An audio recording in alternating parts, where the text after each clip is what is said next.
Doctor Sanjeev Mishra studio में मेरे साथ मौजूद हैं, वरिष्ठ पत्रकार हैं। बहुत बहुत स्वागत है सर आपका।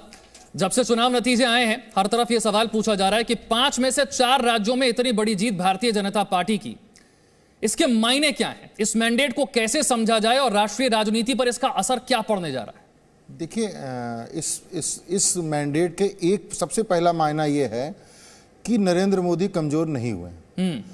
जब आप उठा के देखिए 2014 में जब नरेंद्र मोदी पहली बार प्रधानमंत्री के लिए इस देश में लॉन्च किए गए 2014 के लोकसभा चुनाव में, और वो एक मौका आया जब उन्होंने अपने आप को उत्तर प्रदेश से लोकसभा चुनाव में जाने का फैसला लिया। वो गुजरात से बड़ी आसानी से जा सकते थे, लेकिन उन्होंने अपने आप को यूपी शिफ्ट किया। कल उनके भाषण में भी कहा कि यूपी वालों ने मुझे अपना यूपी का बना लिया है। तो अब इस देश का प्रधान, फिर अब उनके ऊपर दोहरी जिम्मेदारी हो गई थी। उससे पहले तक भाजपा विधानसभा चुनाव 2012 का चुनाव बुरी तरह हार चुकी थी। भाजपा तो विपक्ष भी नहीं, मूल मुख्य विपक्ष भी नहीं थी 2014 में उत्तर प्रदेश के अंदर। उस समय एक नेता गुजरात से निकल के, जो गुजरात का बड़ा नेता था, बार बार जीत के आ रहा था, अपने आप को प्रूव कर रहा था, उसके बाद उसने वो तय करता है कि हम आके बनारस से चुनाव लड़ेंगे।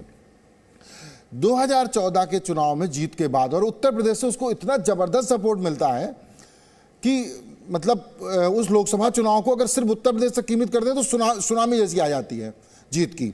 फिर 2014 में वो व्यक्ति जीतने के बाद 2017 के विधानसभा चुनाव में भाजपा को 312 सीटों तक लिया। तब योगी आदित्यनाथ कंटेंडर भी नहीं थे, घोषित मुख्यमंत्री प्रत्याशी भी नहीं थे। एक दौर तो ऐसा आया कि मनोज सिन्हा को मुख्यमंत्री बनाने की बातें होने लगी, उन्होंने मुहूर्त भी निकलवा लिया, आदि आदि तमाम सारे काम हुए। फिर योगी आदित्यनाथ मुख्यमंत्री बनते हैं। फिर 2019 का लोकसभा चुनाव आया। 2019 के लोकसभा चुनाव में 2014 जैसा प्रदर्शन तो यूपी में नहीं दोहरा पाई। इसको कुछ लोगों ने एंटी इनकम्पेंसी कहा और इस तमाम सारी बातें कही।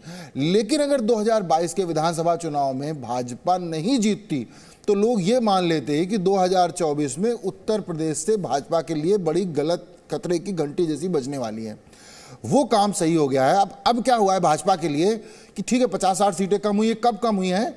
जब ध्रुवीकरण, वो भी रिवर्स ध्रुवीकरण की पूरी कोशिशें हुई, जब किसानों का मुद्दा है, महंगाई है, बेरोजगारी है, छात्रों का आंदोलन है, सड़कों पर विपक्ष तो ये सारे मुद्दे लेकर बैठा था कि इन्हीं के भरोसे सरकार बन जाएगी। और सवाल ये उठ रहा है कि फिर ये मुद्दे चले कहां गए? वो किसानों वाला मुद्दा कहां चला गया? महंगाई, पेट्रोल के दाम, छात्रों का सड़कों पर प्रदर्शन, जिसके सहारे विपक्ष बैठा था, वो मुद्दे कहां गए? हाँ, तो हुआ ये है उसमें कि इस पूरे प्रकरण में लोगों ने भरोसा कर लिया मोदी योगी पे। वो जो मोदी योगी का भरोसा है, जो ब्रांडिंग है, वो बहुत तेजी से चली। अब अल्टीमेटली जब आप एक ब्रांड बन जाते हैं तो अब एक चीज निकल के आ रही है कि इस देश में अभी तक जो ब्रांड मोदी था, पूरे देश के लिए एक मोदी शाह की जोड़ी थी, लेकिन यूपी में वो मोदी योगी की जोड़ी बन गई। तो अब इन लोगों को लगा कि यार मोदी योगी में कुछ तो दम है। ठीक है, वोट कम मिले तमाम। अच्छा, जब उधर दूसरा क्या गलतियां विपक्ष से हुई, कांग्रेस ने इस पूरे चुनाव को सीरियसली नहीं लड़ा। दिखता रहे, वीडियो पे आते रहे, ट्विटर पे आते रहे, प्रियंका गांधी लोगों से मिलती दिखती नहीं, लेकिन अल्टीमेटली ये तो रिजल्ट आ रहा सामने कि मुझे लग रहा है 90% से ऊपर कांग्रेस प्रत्याशियों की जमानत जब्त हो रही होगी। तो कांग्रेस ने इस चुनाव को सीरियसली नहीं लड़ा। अब आती है बाद में सपा की बात। सपा ने इस चुनाव को बहुत मन से लड़ा, अखिलेश ने, इसमें कोई शक नहीं है। लेकिन अखिलेश के इस चुनाव में लड़ाई के साथ अखिलेश की पुरानी इमेज से पीछा नहीं छूटा। अखिलेश जिस इमेज के साथ जी रहे थे, अखिलेश जो, अब ये 2 ब्रांड्स की लड़ाई है। आपको याद होगा, मैं नाम नहीं लूंगा उस ब्रांड का क्योंकि हम एक टीवी चैनल पे बैठे हैं। एक ब्रांड नूडल बनाता है, अचानक उस नूडल ब्रांड में एक छोटी सी प्रॉब्लम आ गई। तुरंत एक दूसरे ब्रांड ने नूडल लॉन्च कर दी और आज वो ब्रांड का नूडल भी बहुत बिक रहा है। उस ब्रांड को दोबारा एस्टेब्लिश करने में अपने में बहुत मेहनत करनी पड़ी। उस नूडल ब्रांड को, बड़ा फेमस ब्रांड था, सब बातें हैं। तो कहानी क्या होती है, एक बार आपकी ब्रांडिंग गड़बड़ा चुकी हो तो अखिलेश यादव की, जो एक मार्केटिंग टर्मिनोलॉजी में बात करें तो अखिलेश यादव की पूरी ब्रांडिंग गड़बड़ा चुकी है 2012 से 17 के बीच में। अब अच्छा, सबको एक मौका भी है कि अखिलेश की ब्रांडिंग जब गड़बड़ है, जो लोग डरे हुए हैं, लोगों को लगने लगा है। आखिरी दौर में आप लोगों से बात करिए, मैं जब उत्तर प्रदेश में लोगों से बात करता था, लोग कहते थे यार हाँ ये बात तो सही है कि कोरोना में हमारे चाचा की डेथ हुई है। लोगों ने कहा हाँ ये बात तो सही है कि ऑक्सीजन नहीं मिल रही थी। बोले झूठ बोल रही थी, सरकार की ऑक्सीजन उपलब्ध है। मतलब लोग कह रहे हैं कि ऑक्सीजन नहीं मिल रही थी, लोग कह रहे हैं कि सरकार झूठ बोल रही। लेकिन भैया अब तो चाचा तो चले गए, हमें अपनी बिटिया को भी तो भेजना है। तो एक जो सुरक्षा असुरक्षा का वातावरण 10+, अब चाचा तो चले गए थे, गरीबी बेरोजगारी भी थी, लोग पैदल भी गए थे, सब हुआ था।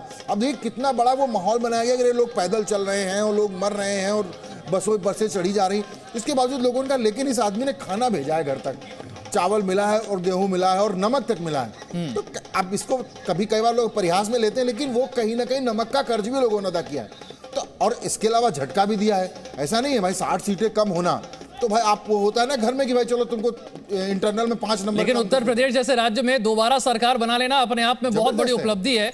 और देखिए यहाँ पर कुछ नेता ऐसे भी हैं जिनके लिए चुनाव नतीजे जो हैं वो हार में बदल गए हैं, उनकी बात करना भी बहुत जरूरी है, और कोई छोटे मोटे नेता नहीं है। उत्तर प्रदेश के उप मुख्यमंत्री हैं केशव प्रसाद मौर्य, सिराथू सीट से अपना चुनाव हार गए, पल्लवी पटेल ने उन्हें हरा दिया। दूसरी तरफ पंजाब के मुख्यमंत्री हैं चरणजीत सिंह चन्नी, जिनकी पार्टी आम आदमी पार्टी की आंधी में उड़ गई, अपना इस्तीफा वो देने वाले हैं।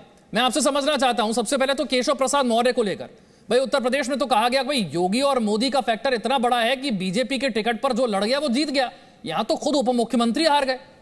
नहीं देखिए, फिर वही बात है, सिर्फ केशव प्रसाद मौर्य नहीं हारे हैं चुनाव। आप उठा के देखिए, भारतीय जनता पार्टी के प्रदेश उपाध्यक्ष हैं सलील बिश्नोई, विधान परिषद सदस्य भी थे, उनको भाजपा ने चुनाव लड़ाया कि भाई ये व्यक्ति ऐसे हैं जो चुनाव जीत जाएंगे, वो चुनाव हारे हैं प्रदेश के उपाध्यक्ष। तो फैक्टर क्या है, हार की वजह क्या है? हार की वजह यह है कि यदि आप, मैं इस पूरे चुनाव में आप उठा के देखिए, फिर वही है, लोग कह रहे हैं कि सिर्फ विकास के मुद्दों पर चुनाव लड़ा गया। ये चुनाव रिलीजियस कॉम्बिनेशन, कास्ट कॉम्बिनेशन और डेवलपमेंट, इन तीनों का एक बढ़िया सेट है। नहीं तो उसमें केशव प्रसाद मौर्य कहां फिट नहीं बैठे? वो इसलिए नहीं बैठे क्योंकि वो बड़ी कुर्मी बहुल सीट है। पिछले चुनाव में सारे कुर्मियों ने मन लगा के वोट दिया था केशव प्रसाद मौर्य को। कुर्मी सामान्यतः बीजेपी का वोट बैंक माना जाता है, लेकिन जब वहां कुर्मियों को लगा कि यार हमारे सबसे बड़े पहले कुर्मी नेता सोने लाल पटेल ऐसे कुर्मी नेता थे जिन्होंने कुर्मी वोट बैंक पे फोकस किया, और उनको लगा कुर्मियों की अलग पार्टी हो सकती है, जैसे राजभर की अलग पार्टी बनाई उन्होंने। तो ये जो उपजातिवाद के लेवल तक जाने वाले नेता, इसको बहुत अच्छा नहीं माना जा सकता समाज के लिए, बट सोनेलाल पटेल ने एक अपना एस्टेब्लिशमेंट किया और वो पूरी कुर्मियों की पार्टी अपना दल मानी गई शुरुआत में। अब तो उससे ब्राह्मण भी जीत रहे हैं, अब तो उससे मुसलमान भी लड़ रहे हैं, लेकिन जो शुरुआती दौर हुआ, तो अब जब हमारे सबसे बड़े कुर्मी नेता, हमारे कुर्मी अस्तित्व की रक्षा की शुरुआत करने वाले नेता की अपनी बेटी लड़ने आई है, तो कुर्मियों का थोक वोट मिला, मुसलमानों का वोट मिला, और इसके अलावा यादवों का वोट मिला। ये जो पूरा कॉम्बिनेशन बना, पल्लवी पटेल वहां रहती नहीं थी, पल्लवी पटेल मूल रूप से कानपुर में रहती हैं, पल्लवी पटेल का उससे सीधा कोई, सिर्फ वो सेंटिमेंट थे जो कहीं ना कहीं सोनेलाल पटेल से जुड़े हुए थे, और लोगों को लगा कि उनकी एक बेटी, मैं खत्म कर लेता हूं, उनकी एक बेटी अनुप्रिया पटेल तो बड़ी नेता बन गई है, अनुप्रिया पटेल 12 सीटें फिर जीत के आई हैं, अब इस बिटिया के साथ अन्याय हो रहा। तो मुझे ना जनता ने, दूसरा क्या है कि केशव प्रसाद मौर्य बहुत बड़े नेता हो गए थे, उत्तर प्रदेश की जनता या पंजाब ने भी दिखा दिया, आप बहुत बड़े नेता हो जाएं लेकिन आप जमीन से जुड़े नहीं रहेंगे। गोरखपुर से लड़े ना योगी आदित्यनाथ, अयोध्या से लड़ने नहीं गए, बड़ी बातें हुई थी। तो ये जो समझदारी की बात थी, वो आप हो गए बड़े नेता, लेकिन आप अभी योगी नहीं है, आप अभी मोदी नहीं है, तो शायद, और ये भी बात है, जमीन से जुड़े रहना, जनता से जुड़े रहना, उनके मुद्दों पर ध्यान देना, इसके बिना चुनाव जीता नहीं जा सकता, फिर आपके पीछे भले ही मोदी और योगी का नाम ही क्यों ना हो। उत्तर प्रदेश चुनावों में इस बार योगी सरकार के 42 मंत्री भी मैदान में थे, जिसमें उनकी साख के साथ साथ राजनीतिक करियर भी दांव पर था। कई मंत्री तो अपनी कुर्सी बचाने में कामयाब हो गए, लेकिन कई मंत्री ऐसी भी हैं जिनकी कुर्सी भी चली गई, उनकी साख भी चली गई। आपको बताते हैं कौन कौन मंत्री अपनी कुर्सी बचाने में कामयाब हुए और किन नेताओं की जनता ने कुर्सी की हनक उतार दी।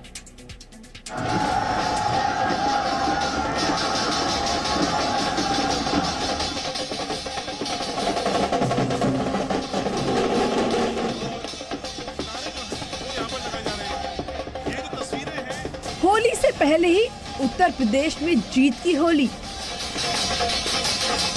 बीजेपी की प्रचंड जीत, यूपी में फिर से योगी मोदी। 2022 के नतीजों ने बदल दिया यूपी का 37 साल पुराना इतिहास। इन नतीजों ने तोड़ दिए कई भ्रम। इन नतीजों ने बता दिया कि जाति और धर्म से ऊपर उठकर विकास के नाम पर भी वोट मांगा जा सकता है।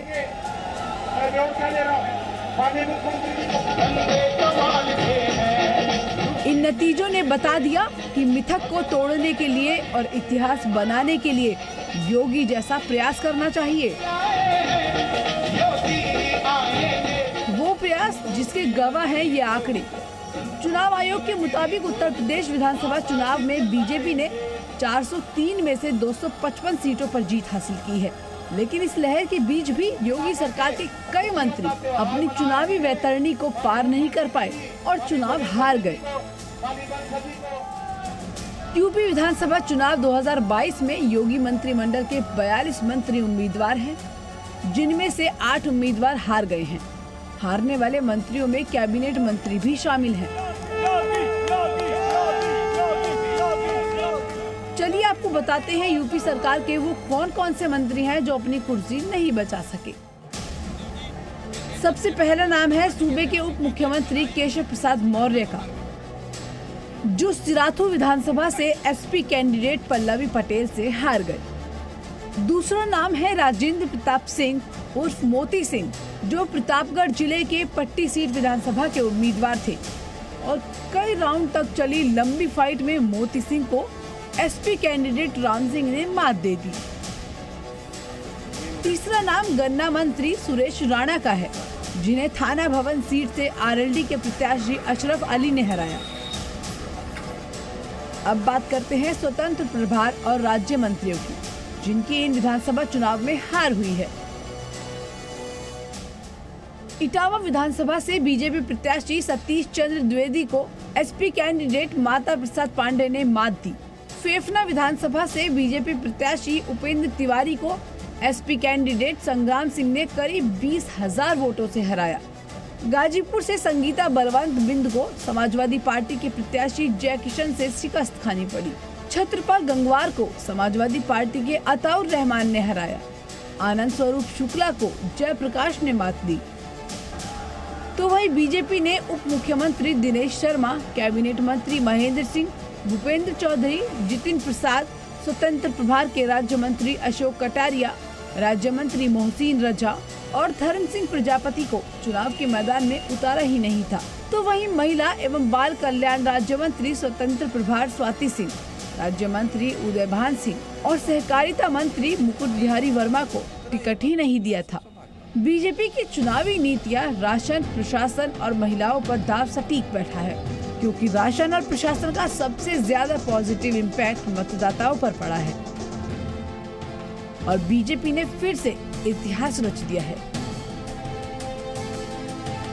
ब्यूरो रिपोर्ट, जी मीडिया। तो संजीव जी, कई मंत्री ऐसे हैं जो जीत गए, लेकिन बहुत से ऐसे भी हैं जो बड़ी मुश्किल से अपनी कुर्सी बचा पाए या फिर हार ही गए। वजह क्या नजर आती है? आपने पहले केशव प्रसाद मौर्य की बात की, आपने समझाया कि उनकी हार की वजह क्या है, लेकिन जो बाकी मंत्री हैं कहां चूक गए? नहीं, अब देखिए, इटावा में माता प्रसाद पांडे बहुत बड़े नेता हैं। इस बार इटावा का माहौल बिल्कुल वैसा नहीं था जैसा माहौल 2017 में था।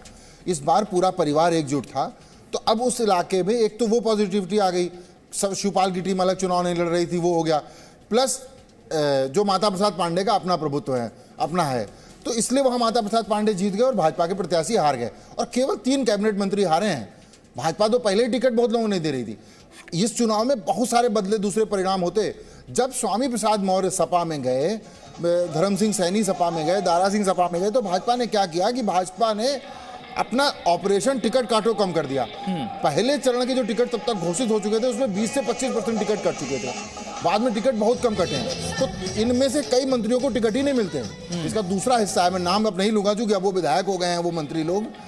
कई मंत्री ऐसे हैं जिनके टिकट 100% कटने थे, लेकिन इस दबाव में नहीं कटे और वो जीत भी गए। केवल 3 कैबिनेट मंत्री के चुनाव हारे हैं ना, तो इतने बड़े चुनाव में जहां आपके 50 प्रत्याशी चुनाव हार रहे हैं, 312 में से आपकी सीटें घट रही हैं। ठीक है, ठीक है, मैं अपने मंत्रियों की बात की, मैं थोड़ा सा उसको बदल देता हूं। अब पिछली बार का चुनाव योगी आदित्यनाथ के चेहरे पर आप नहीं जीते थे, इस बार योगी आदित्यनाथ के चेहरे पर जीते, क्या परिवर्तन आएगा? नहीं, परिवर्तन यही है कि इस बार योगी आदित्यनाथ के चेहरे पे जीते। इस बार हम राम मंदिर बना के चुनाव जीते हैं, हम मतलब बीजेपी। योगी आदित्यनाथ महंत अवैधनाथ के शिष्य हैं और महंत अवैधनाथ राम मंदिर निर्माण के आंदोलन के सबसे प्रमुख स्तंभ थे, अशोक सिंघल के बड़े करीबी थे। तो जब हम उस प्रयोगशाला से निकले व्यक्ति को नेतृत्व दे रहे हैं, योगी आदित्यनाथ राम मंदिर निर्माण की प्रयोगशाला से निकले व्यक्ति हैं। योगी आदित्यनाथ तो हिंदुत्व निर्माण की कार्यशाला से निकले व्यक्ति हैं। तो वो उनको ठीक है, वो संघ के बहुत निकट होंगे, लेकिन वो उस तरह से नहीं निकले कि संघ का स्वयंसेवक सुबह शाखा जाता है, उसके बाद प्रचारक निकलता है, फिर वो कभी मनोहर लाल खट्टर कोई नरेंद्र मोदी बन जाता है। वो हिंदुत्व की विचारधारा से निकले हुए व्यक्ति हैं। तो योगी आदित्यनाथ अब इस बार जब सबको पता, इसीलिए तो अब कोई कह सकता है इसकी जो 60 सीटें घटने का, लेकिन नहीं, इस बार पूरी सारी विरोध के बावजूद, एंटी इनकम्बेंसी की तमाम बातों के बावजूद और एकजुट विपक्ष के बावजूद, सपा और जिस तरह से और किसान आंदोलन को कैच कराने की कोशिशों के लिए अखिलेश और जयंत की गठजोड़, बिल्कुल बिल्कुल, यानी कि डॉक्टर संजीव मिश्रा हमारे साथ स्टूडियो से जुड़े हुए हैं, डॉक्टर प्रदीप कौशल जो हैं वो हमारे साथ जुड़ रहे हैं इस वक्त चर्चा में, उनका रुख भी करेंगे, लेकिन इससे पहले आपको बताते हैं पंजाब के बारे में।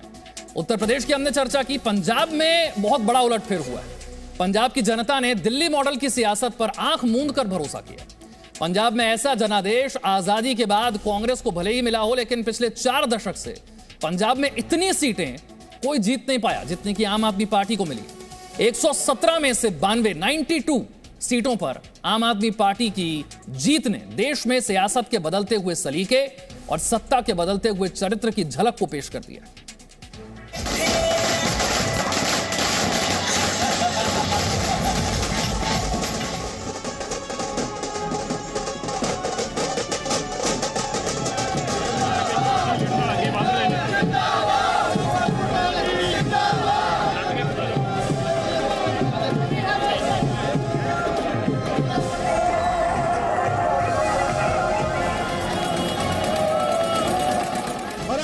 अरविंद केजरीवाल जी, आपके हर दिल अजीज, देश भर की उम्मीद, राष्ट्रीय उम्मीद, भारत माता की, भारत माता की। ये देश के इतिहास में पंजाब के अंदर सबसे बड़े सियासी बदलाव का जश्न है। वंदे वंदे। वो पंजाब जो पंजाब में आज तक नहीं हुआ, वो इस बार हुआ है।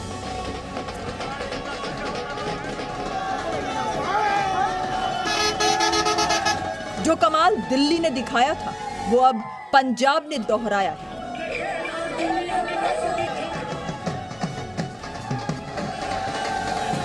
न पंजे की पकड़, न तराजू का तोल मोल, पंजाब अब झाड़ू पकड़ लिया।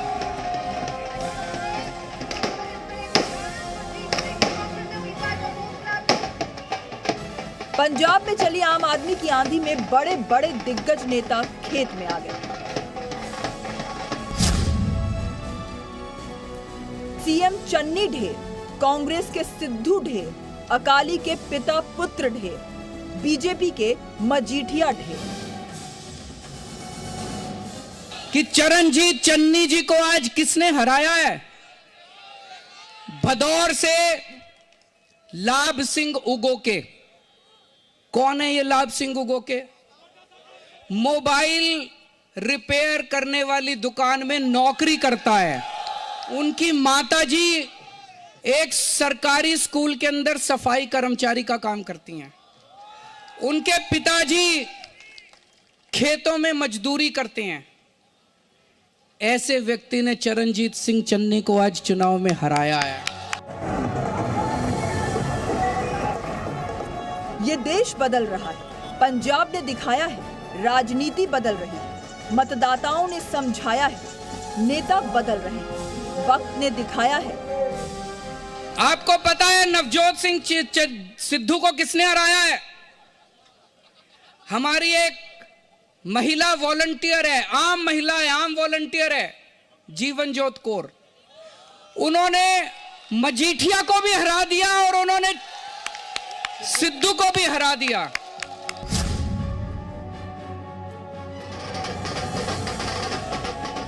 पंजाब में ये बदलाव की बयार आम आदमी ने आम आदमी के लिए बहाई है। ये जीत इतनी बड़ी है कि पंजाब से लेकर नागपुर तक और दिल्ली से लेकर मुंबई तक आम आदमी के विजय का जश्न भी कम दिखाई पड़ता है। जीत के जश्न में पंजाब में कहीं गुलाल उड़ रहा है, कहीं ढोल नगाड़ों के साथ भंगड़े का रंग जमा है।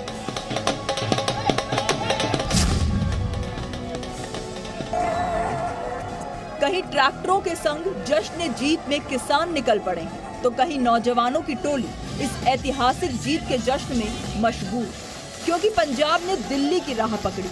पंजाब ने जाति धर्म की राजनीति को नकारा है, गोरे काले की राजनीति को नकारा है, अंदरूनी और बाहर की राजनीति को नकारा है।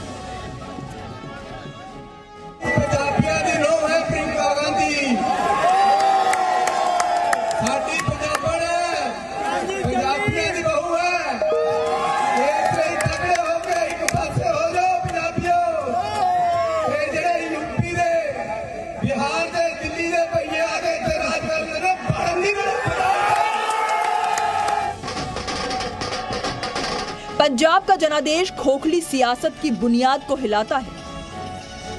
झाड़ू के नेता जरूर आपको आतंकवादी के घर में मिल सकते हैं, मगर कांग्रेस का नेता आपको कभी नहीं मिल सकता। पंजाब के जनादेश ने चुनावी सीजन की सीजनल राजनीति को नकारा है। सबका एक ही मकसद था, आम आदमी पार्टी नहीं आनी चाहिए, कोई भी पार्टी आ जाए। बड़े बड़े षड्यंत्र किए इन लोगों ने। अंत में ये सारे इकट्ठे होके बोले केजरीवाल आतंकवादी है। इस बार के चुनाव में पंजाब की जनता ने भी दिल्ली मॉडल वाले सपने देखे हैं। पंजाब की जनता को बिजली पानी की जरूरतें पूरी होने का भरोसा है। पंजाब के लोगों को स्कूल अस्पताल मुहैया होने का भरोसा है। भ्रष्टाचार को जड़ से मिटाने का भरोसा है, तो नशे की मुसीबत से छुटकारे का भरोसा है। पंजाब के ये सपने आम आदमी पार्टी किस हद तक पूरे कर पाती है, इसका इंतजार रहेगा। लेकिन दिल्ली में साल भर तक किसानों की जो सेवा केजरीवाल की पार्टी ने की थी, उसका मेवा अब पंजाब ने ऐतिहासिक विशाल जनादेश के साथ दिया है। और इस भरोसे पर खरा उतरना केजरीवाल और भगवंत मान के लिए आसान नहीं होगा। ब्यूरो रिपोर्ट, जी मीडिया। संजीव मिश्रा और प्रदीप कौशल हमारे साथ बने हुए हैं, जिनके साथ हम चर्चा कर रहे हैं। अब से कुछ देर पहले हमने चर्चा की उत्तर प्रदेश के चुनाव नतीजों की और उसका राष्ट्रीय राजनीति पर क्या असर होगा उसकी। अब बात करते हैं पंजाब की, क्योंकि पंजाब के चुनाव नतीजों ने सबको हैरान कर दिया। प्रदीप जी, नवजोत सिंह सिद्धू हो, विक्रम मजीठिया हो, चरणजीत सिंह चन्नी हो, बादल परिवार हो, किसी का जादू नहीं चला। ऐसा लग रहा है जैसे आम आदमी पार्टी ने पंजाब की राजनीति में रीसेट का बटन दबा दिया है।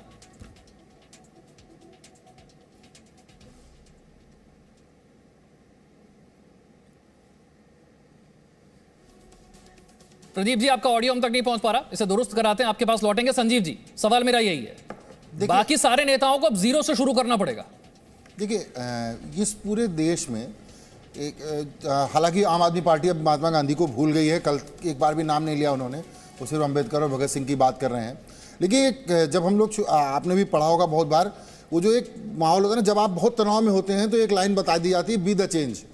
तो जो बी द चेंज वाला फॉर्मूला है, शायद आम आदमी पार्टी को ये समझ में आया कि यार हम खुद कुछ बदलाव करके दिखाते हैं। और जो भी दिल्ली मॉडल है, तमाम लोग उसकी आलोचना करेंगे, तमाम लोग उसके बारे में कहेंगे, कुछ लोग फ्री बीज की बात करेंगे, लेकिन आम आदमी पार्टी ने इस पूरे चुनाव में दो काम तो किए हैं। एक तो फोकस्ड काम किया पंजाब को लेके, दूसरा विकल्प बन के उभरी है। वहां पर क्या था, पंजाब के लोग बहुत परेशान थे, नशे से परेशान थे, पंजाब के लोग पार्टियों की खींचतान से परेशान थे, और पिछले 2 साल तो उन्होंने एक व्यक्ति को, और कुछ पॉलिटिकल पार्टियों ने जिस तरह से पंजाब के सारे क्षेत्रों में, सारी इंडस्ट्रीज में अपना एक दबदबा बना के रखा हुआ था, मतलब पंजाब को भी परेशान एक शब्द जो वो होता है ना, टेकन ग्रांटेड, कि पंजाब में भैया लीजिए अमरिंदर सिंह को बड़े मन से पूरा बहुमत दिया। भूल गए पंजाब के लोग कि कांग्रेस के समय ब्लू स्टार से लेके क्या क्या हुआ था।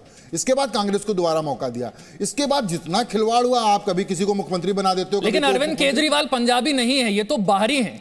इतना इस बात का प्रचार किया गया, ये फैक्टर क्यों नहीं चला बाकी पार्टियों के? इसलिए नहीं चला क्योंकि पंजाब का व्यक्ति मूल रूप से देशभक्त है। आप गुरु गोविंद सिंह साहब से उठाइए और अब तक, उससे पहले गुरु साहब से, वो देशभक्त है, उसके लिए देश महत्वपूर्ण है। और जहां तक ये तय था कि मुख्यमंत्री तो कोई पंजाब का ही व्यक्ति बनेगा ना, तो पंजाब के मुख्यमंत्री उन्होंने घोषित कर दिए। और जब देशभक्त व्यक्ति होता है तो उसको अपने देश की चिंता होती है और वो इस चक्कर में नहीं पड़ता है। आपने मुख्यमंत्री की बात की, भगवंत मान की तस्वीरें हम देख रहे हैं। भगवंत मान की छवि खराब करने के लिए क्या कोशिश नहीं की गई? लोगों ने यह भी कहा कि आम आदमी पार्टी को हो क्या भगवंत मान को आप मुख्यमंत्री का चेहरा बनाएंगे? जो लोग, मैं ये नहीं कहूंगा कि उनकी छवि क्या है क्या नहीं है, कई बार वो संसद में भी एक बार पकड़े गए, तो जो हुआ था कई बार हो जाता है, व्यक्ति कुछ करता है। तो इतना बड़ा रिस्क कैसे ले लिया? रिस्क लिया गया, लेकिन आप सोचो एक इस प्रदेश के एक बड़े मजबूत संस्कारी पार्टी के एक मुख्यमंत्री के बारे में 8 PM नो CM कहा जाता रहा, हालांकि आजकल वो मुख्यमंत्री नहीं है उस प्रदेश की। तो ये तो ऐसा बहुत बार होता है। सवाल ये कि जब आप ये साबित करने में जनता को, दूसरे मुझे लगता है कि एक शराब का मुद्दा मान के लिए उठाया गया और पंजाब वालों के लिए उसमें कोई बहुत नहीं। कल में एक व्हाट्सएप फॉरवर्ड है उसकी चर्चा, उन्होंने कहा कि यूपी में मॉन्क आ गया और पंजाब में ओल्ड मॉन्क आ गया। अब ये सामान्य सी बात है, इसकी बात होनी चाहिए कि नहीं होनी चाहिए, ये तो सिर्फ इमेज फॉर्मेशन की बात है ना। लेकिन कहीं ना कहीं आम आदमी पार्टी लोगों को ये तो भगवंत मान के चेहरे ने कितना असर दिखाया, केजरीवाल की रणनीति ने कितना असर दिखाया, इसमें बड़ा फैक्टर क्या था? देखिए दोनों चीजें हैं। भगवंत मान घर घर में लोकप्रिय थे जब वो एक कलाकार के रूप में, फिर इसके बाद जब वो पॉलिटिकल डिस्कोर्स का हिस्सा बने, पॉलिटिकल डिस्कशन का हिस्सा बने, तो भगवंत मान ने ये प्रूव किया कि वो कुछ अच्छा कर सकते हैं। अब हमें यहाँ बैठ के हम लोग शायद नहीं जान पाएंगे जितना पंजाब के लोग समझते होंगे एक लोकसभा सदस्य के रूप में उन्होंने अपने क्षेत्र में कैसे काम किया। या अभी भी आप भगवंत मान का घर देखिए, अभी हम लोग देखिए स्क्रीन पर दिखाया जा रहा है, कितना सामान्य सा घर है, हवेली नहीं है, कोठी नहीं है। तो वहां के लोग नेताओं की बढ़ती कोठियां, नेताओं की बढ़ती गाड़ियां देख देख के हो गए थे दुखी। मुझे लग रहा उनको लगा कि यार वास्तव में कोई स्कूटी से चलने वाला, कोई मोबाइल बेचने वाला उनका विधायक भी बन सकता है। लेकिन अक्सर ऐसा नहीं होता, एक पार्टी जीत गई ठीक है, लेकिन बाकी पार्टियों के जो बड़े नेता हैं, जो धुरंधर हैं, वो भी जीत जाते हैं, अपनी अपनी सीटें बचा लेते हैं। इस बार हुआ क्या? नवजोत सिंह सिद्धू, विक्रम मजीठिया, चरणजीत सिंह चन्नी, बादल परिवार, हुआ क्या? सबको साफ कर दिया गया। आप मॉडल का जो फाइनल डेस्टिनेशन है वो यही होता है, शीला दीक्षित से लेके सब हारते हैं और वहां पे चले जाइए तो सब हारे। अच्छा, दूसरा इस चुनाव में आप एक और खाद में देखिए, सारे मुख्यमंत्री प्रत्याशी हार गए ना। प्रमोद सावंत हार गए हैं, वहां पे उत्तराखंड में हार गए, केवल योगी आदित्यनाथ नहीं हारे हैं। और दूसरे ये कॉन्फिडेंस भी तो है उस बंदे का, उस बंदे ने तो लिख के दे दिया था जी न्यूज़ को कि भैया हम दोनों सीटें, दोनों जगह चन्नी हारेंगे। तो कहीं ना कहीं वो टेक्नोक्रेट है, उनका अपना एक कॉन्फिडेंस है, वो काम कर रहा था। पर ये सब चीज़ें तो अलग है, लेकिन कुल मिला के जनता बदलाव चाहती थी और जनता को बदलाव के रूप में एक उम्मीद दिखी। ये उम्मीद हो सकता है भाजपा के साथ भी होती। ये चुनाव अगर 2017 में भाजपा के लिए लड़ी होती, हो सकता है भाजपा विकल्प बनती। हालांकि 4 राज्यों की जीत में भाजपा इस पर सोच नहीं रही है और इंटरनली हो सकता है सोच भी रहे हों, इस पर चर्चा कम हो रही है। लेकिन यार हारे तो वहां भी हैं भाजपा ना, जितनी सीटें लड़े थे उसमें तो बहुत कम, सिर्फ 2 सीटें जीते हैं। ठीक है, पंजाब नतीजों का असर क्या होगा इस पर भी हमने चर्चा की। 5 राज्यों के चुनावी नतीजे अब सामने आ चुके हैं। उत्तर प्रदेश, उत्तराखंड, मणिपुर में बीजेपी ने शानदार जीत हासिल की है। गोवा में बीजेपी सबसे बड़ी पार्टी बनकर उभरी है। पंजाब के नतीजों की बात की जाए तो आम आदमी पार्टी ने प्रचंड बहुमत हासिल किया है। Presenting B News app available on Google Play and App Store. Download it now.